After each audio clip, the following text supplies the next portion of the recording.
Andriamahalmamy Augustin, mpandrarah mpamboly vary Atanety, olona amin'ny Pokotany Tsazamandimby, commune rurale Ambohibar Sambaina. Teo aloha dia niaina fotsiny tamin'ny fomba fanao nentim-paharazana ny famboleko nataoko hatramin'izay. Fomba tsy narabola moa dia niainga tamin'ny herin'ny tena ihany tena tamin'ny fambolena.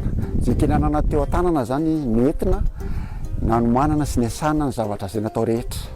Tamin'izay aloha dia menaka ny zava-misy zay tonga ny raisina, zany hoe tsy nahafapo anay zany zavatra vao nitazona tamin'izany fotoan'andro. Anisany nanao ny programme an'asa zany mba nangataka ny tetika asa fihirina io.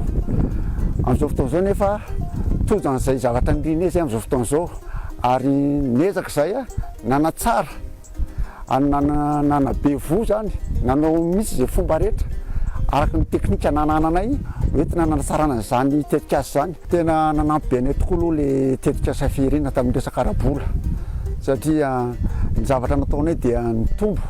Satria ny teo aloha zany raha namboly zay dia eo amin'ny 1 hectare mahery eo mety tratra vitan'ny herin-tsainay sy ny herim-po sy ny teo-bola teo am-pelantananay. Fa noho ny teo-bola, noho ny resaka arabola zany zay nampinitosika fihirinanay dia niampy avy zay asa zany.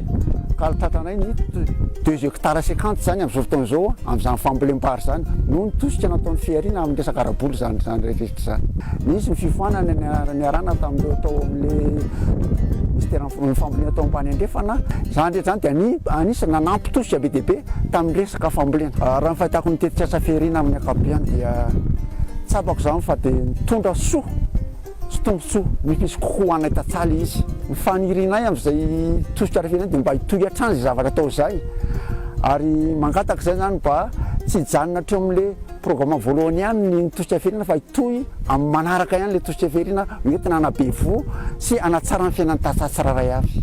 Manentana antsika rehetra zay misitraka ny tosika fihirina, aoka le vola zany rehefa ampiasanao amin'izay tena hanaovanao le tetika asa, le vola dia hita tokoa fa tena voka tokoa ny asa atao fa tsy avilivily amin'ny zavatra hafa. Arakaraka izay programme anasa mitrehanao amin'le fihirina zany dia tsapanay zao vokatra tamin'ny taloha zao ohatra ny hoe raisio ohatra hoe 20 kitapo nazonay tamin'ny taloha, fa no miaraka amin'ny tosika fihirina dia mazava be azonay hatramin'izao ny 20 kitapo. Mba asio fifohanana koa ny zavatra atao vao manao zavatra tetika asa anankiray ianao.